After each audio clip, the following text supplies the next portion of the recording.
En Colosenses capítulo 2, voy a leerles, voy a poner en pantalla también.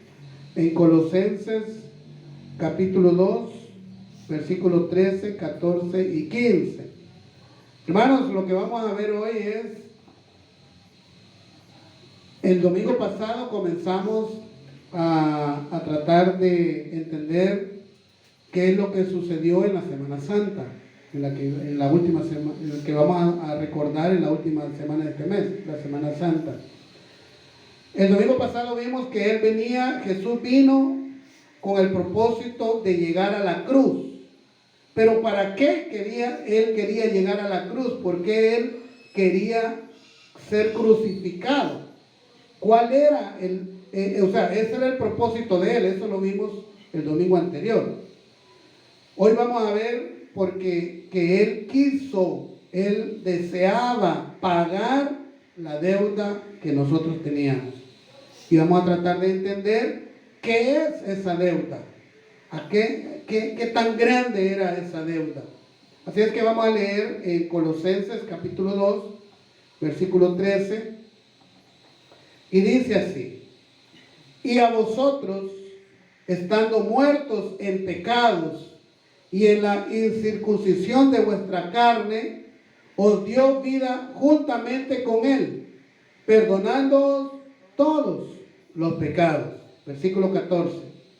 Anulando el acta de los decretos que había contra nosotros, que nos era contraria, quitándola de en medio y clavándola en la cruz.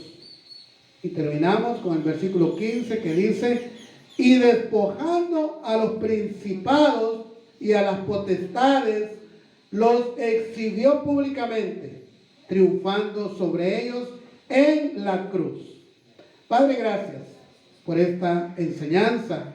Señor, gracias por su palabra, porque su palabra nos explica, nos enseña, Señor, lo grande, lo enorme que es el pecado delante de usted. Quizá nosotros no hemos comprendido que una mentira, un adulterio, una fornicación, que un robo, una codicia, no es grave delante de usted.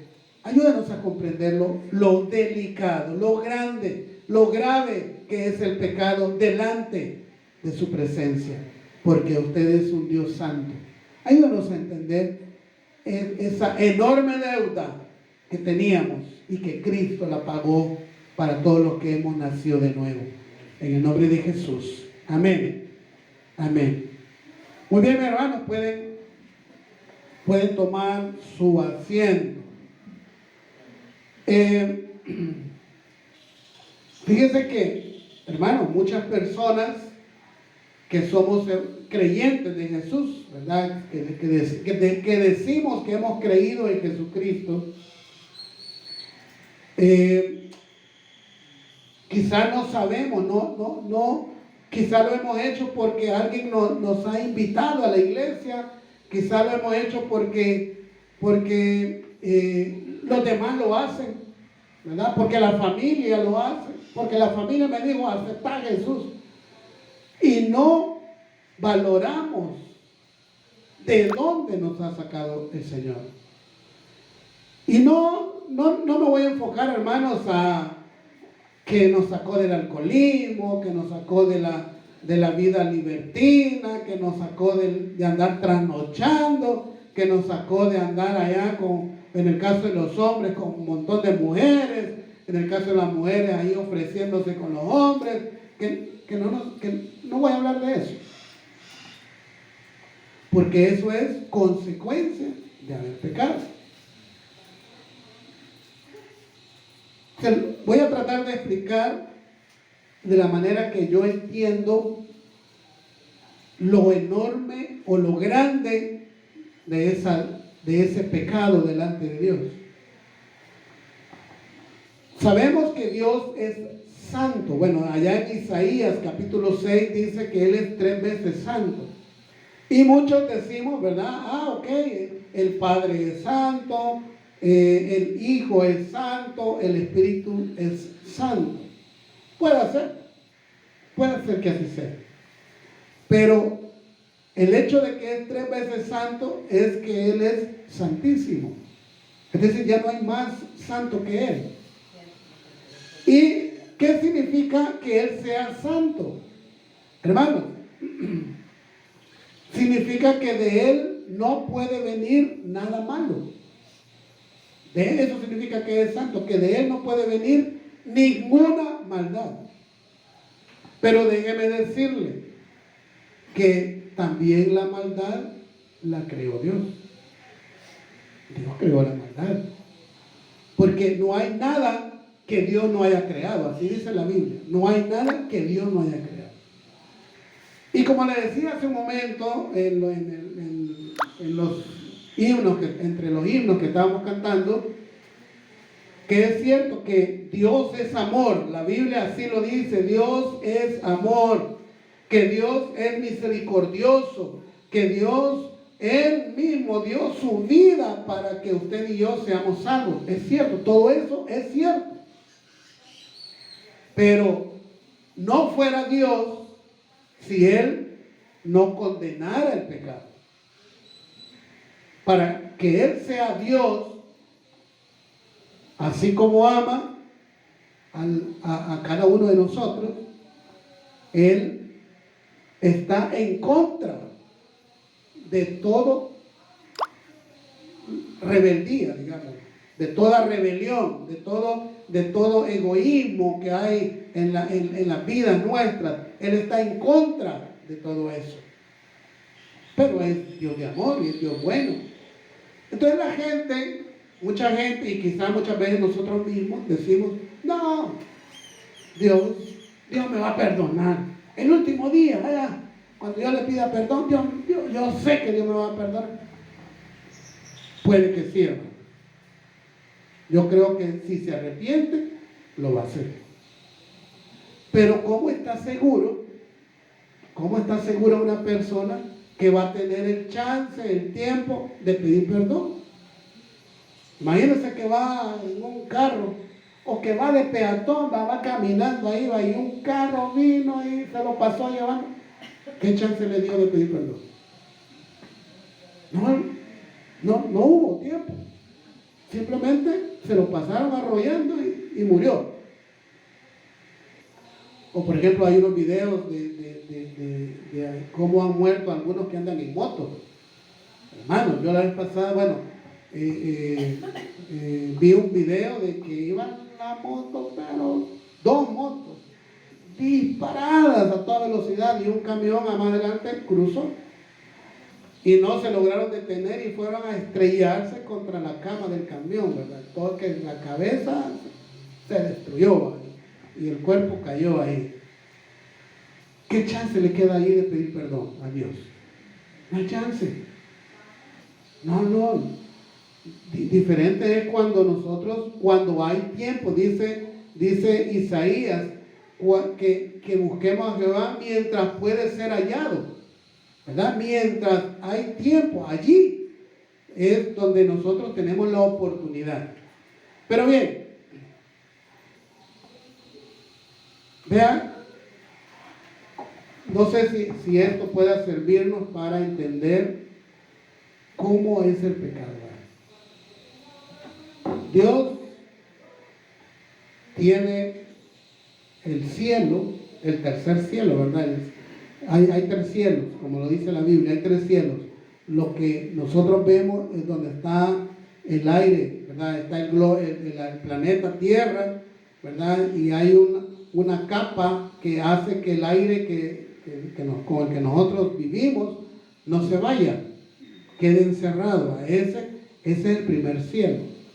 El segundo cielo es donde está el sol, las estrellas, las galaxias, todo el montón de lucecitas que vemos en la noche. Ese es el segundo cielo. Y el tercer cielo es donde está Dios. Es decir, Dios está por sobre todo. Allí, en ese tercer cielo, es donde vamos a ir a vivir nosotros, ¿verdad? Si hemos nacido de nuevo. Pero quiero decirle que así como Él creó todo ese lugar delante de Él, donde ahí hay paz absoluta, ahí hay felicidad absoluta junto con Dios. También Él creó el infierno. Dios lo creó. Y cuando nosotros pecamos, póngale, no éramos evangélicos, ¿verdad? No éramos creyentes, ¿verdad? Yo llegué a los pies de Cristo cuando tenía 33 años.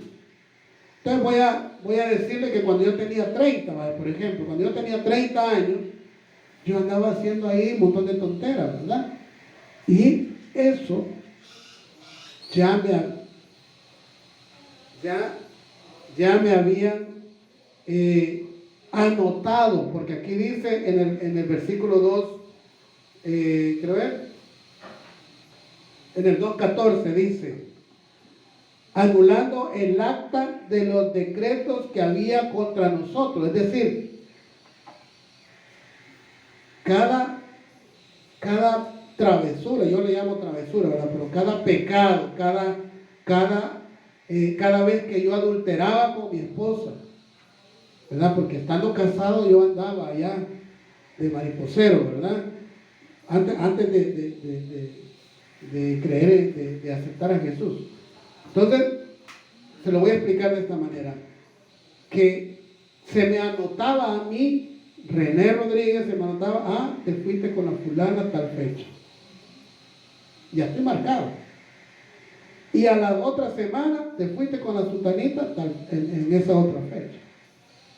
Y como era inconverso, ¿verdad? A aquel cliente te lo bajaste, le cobraste y no le entregaste bien el producto.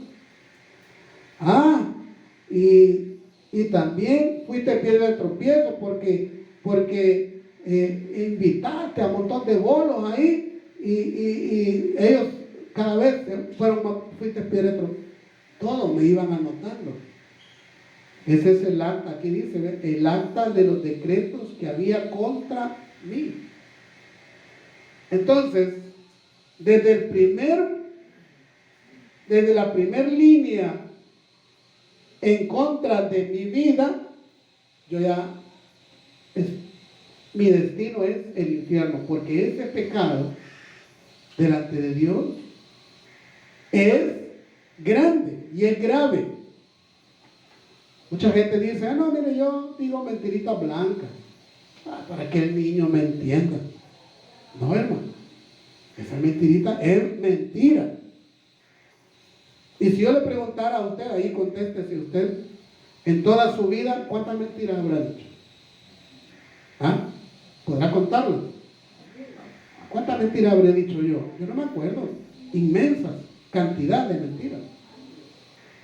¿Habremos robado alguna vez, hermano?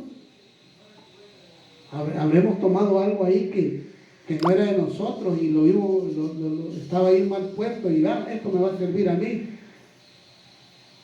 ¿Habremos fornicado? ¿Habremos adulterado? Yo me anoto, hermano, yo lo hice. Todo ese pecado ya me tenía a mí esclavizado en el infierno, ahí adentro. Y para pagar es poder salir de ahí. Yo no podía, ni usted.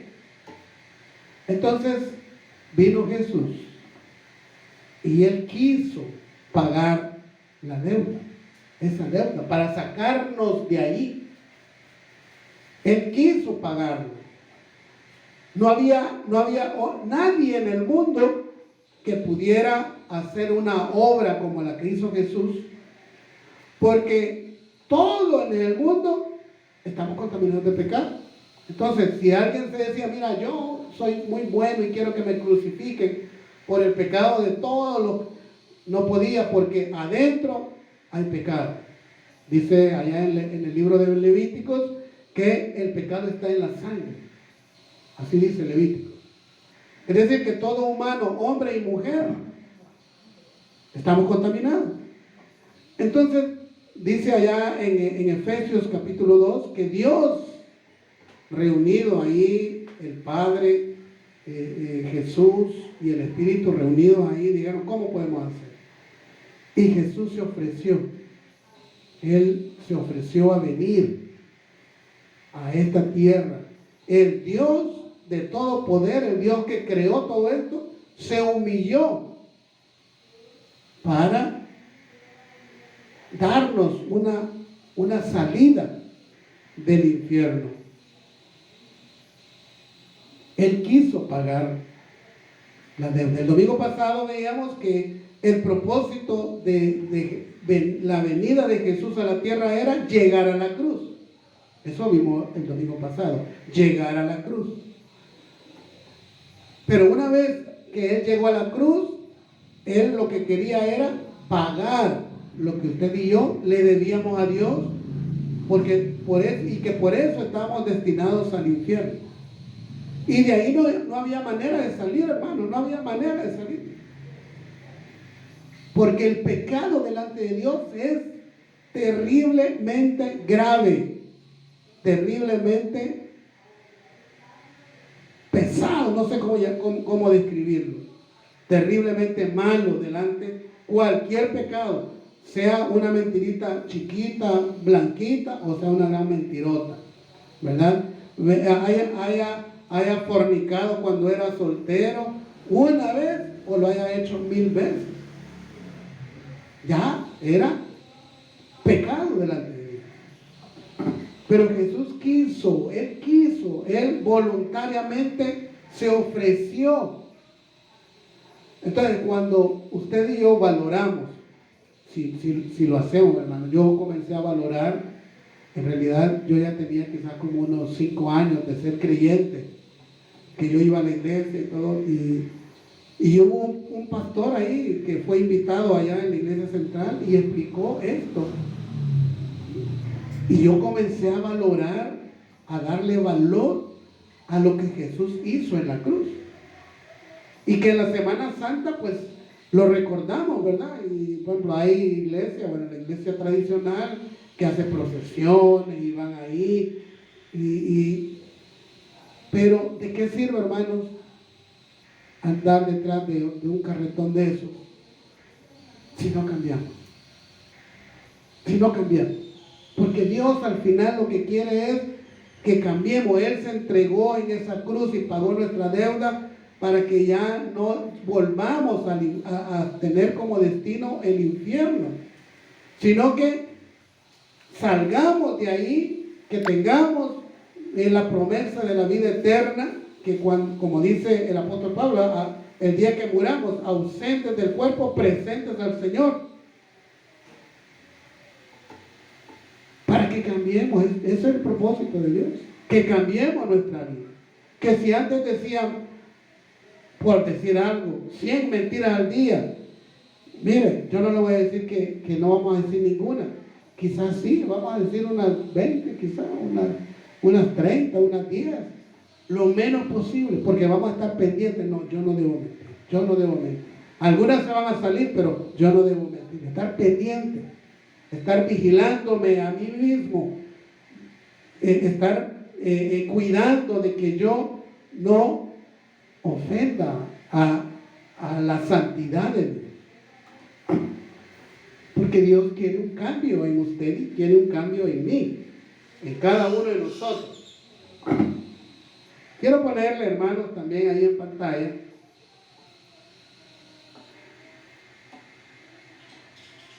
fíjense que en Apocalipsis se mencionan libros que se van a abrir, ¿verdad? Cuando allá en el capítulo 20 de Apocalipsis dice que en el juicio del gran trono blanco, que yo entiendo que usted y yo no vamos a estar allí, ¿verdad? Porque el juicio del trono blanco es para el que nunca creyó en Jesucristo, que nunca obedeció a Jesucristo, que no nació de nuevo. Ellos van a estar en el juicio del trono blanco. Entonces ahí dice, se abrieron los libros.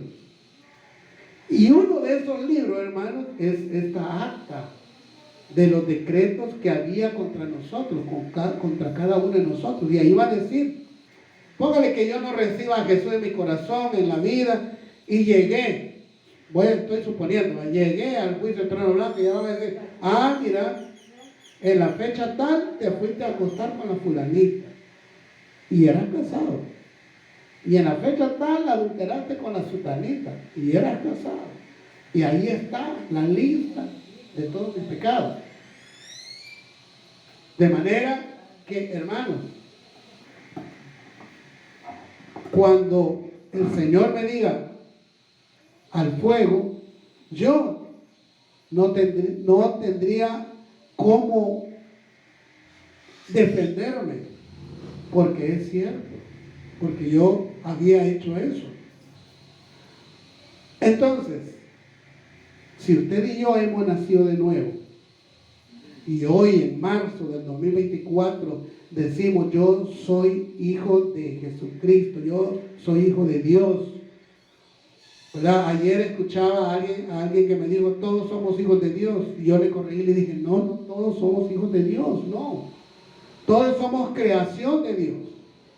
Pero en Juan 1:12 dice, ¿quiénes son los hijos de Dios? Y usted mírase, porque en Juan 1:12 dice, se lo voy a poner ahí en pantalla, en Juan 1:12 dice, mas a todos los que le recibieron, fíjese bien, dice, mas a todos los que le recibieron, a los que creen en su nombre, les dio potestad de ser hechos hijos de Dios. Usted ya conoce este versículo. Les dio potestad de ser hechos hijos de Dios. Pero mire el número 13, que dice, los cuales, es decir, esos hijos de Dios que le recibieron y que creen y que respetan el nombre de Dios. Dice, los cuales no son engendrados de sangre, ni de voluntad de carne, ni de voluntad de varón, sino que son engendrados por Dios. Es decir, cuando alguien dice, todos somos hijos de Dios, no conoce la Biblia. Está creyendo en un Dios que no es el Dios de la Biblia. Porque aquí dice que solo ellos son los hijos de Dios. Si usted ya nació de nuevo, usted es una hija de Dios, porque Dios le dio esa nueva criatura. Aquí, así lo dice aquí. Que dice, los cuales no son engendrados de sangre, ni de voluntad de carne, ni de voluntad de varón, sino de Dios. Dios le dio a usted esa nueva criatura. ¿Pero por qué se la dio? Porque Jesús lo sacó a usted y a mí, nos sacó del infierno. Porque Él pagó la deuda. Él pagó todo lo que nosotros no podíamos pagar, porque no había manera, hermano, no había forma de que lo pagara. Entonces, en esa semana, en la semana que normalmente se le llama Semana Santa, que para algunos hermanos Semana Santa es irse al mar, allá mire, tirados en la arena, tirados debajo de las mesas, allá borrachos, allá en un gran libertinaje, en un gran desorden. Para ellos eso es la Semana Santa.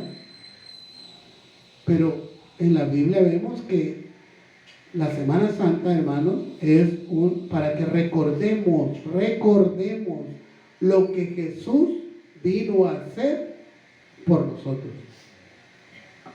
Entonces hoy estamos meditando en que Jesús, Él quería pagar la deuda que teníamos, la deuda que usted tenía, la deuda que yo tenía. Él la vino a pagar. Ahora, ¿qué hace uno, hermano, que cuando alguien le ayuda económicamente?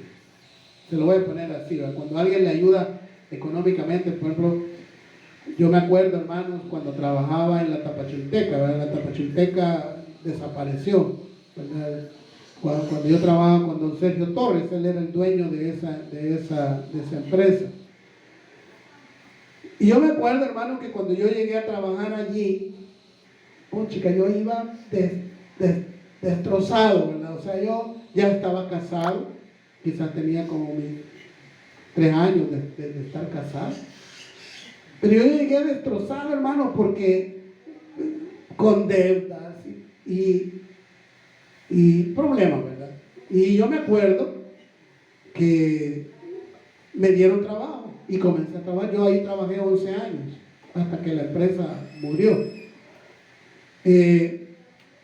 Y me acuerdo que como a los 6 meses, a través de mi jefe, don Sergio Torres, me prestó un dinero. Y yo con eso pagué, me quedé limpio. Mire, aunque yo no quería ser agradecido, yo estaba agradecido con esa persona, porque me ayudó a salir. Y lo más sabroso, digamos, es que me dijo, te lo regalo. Es decir, yo no tenía que es más, me dio ese dinero y me regaló un carro también, imagínense. Dios tenía sus planes, ¿verdad? Pero lo que le quiero decir es que yo me sentía tan agradecido con don Sergio Torres, que hermano, yo trabajaba allí 11 de la noche, 1 de la mañana, yo estaba ahí trabajando, y al día siguiente a las 8, ahí estaba de nuevo, porque me había ayudado. Ahora, se lo cuento como ejemplo porque, hermano, así debería ser nuestro agradecimiento con Jesús. Si nosotros valoramos lo horrible que es el pecado delante de Dios, y valoramos lo que Jesús pagó por usted y por mí, hermano, nosotros estaríamos completamente agradecidos con Dios. Completamente. Haríamos cualquier cosa para Dios. Lo que Él nos diga, lo haríamos. Si nosotros valoramos lo terrible que es nuestro pecado delante de Dios. Y eso pagó Jesús. Ese pecado lo pagó Jesucristo en la cruz por nosotros. Y ahora vemos, hermanos, que hay miembros de iglesias que vienen un domingo, aparecen al mes. Yo me pregunto, yo no los critico, la verdad, porque cada uno tiene su manera de manifestar su fe al Señor, ¿verdad? Pero yo me pregunto, ¿sabrá, le habrá dado el verdadero valor de lo que Jesús hizo en la cruz por esa persona? Seguramente que no. Porque cuando le damos el valor correcto, mire, cuando, póngale la mamá de uno. Muchos de nosotros, con la mayoría, quizás nuestras mamás ya murieron, ¿verdad? Mi mamá ya murió hace 3 años. Pero cuando ella estaba en vida, mi mamá me decía, mira, conseguíme tal medicina. Y aunque yo no tuviera dinero, hermano, yo me rebuscaba para llevarle ese medicamento a mi mamá.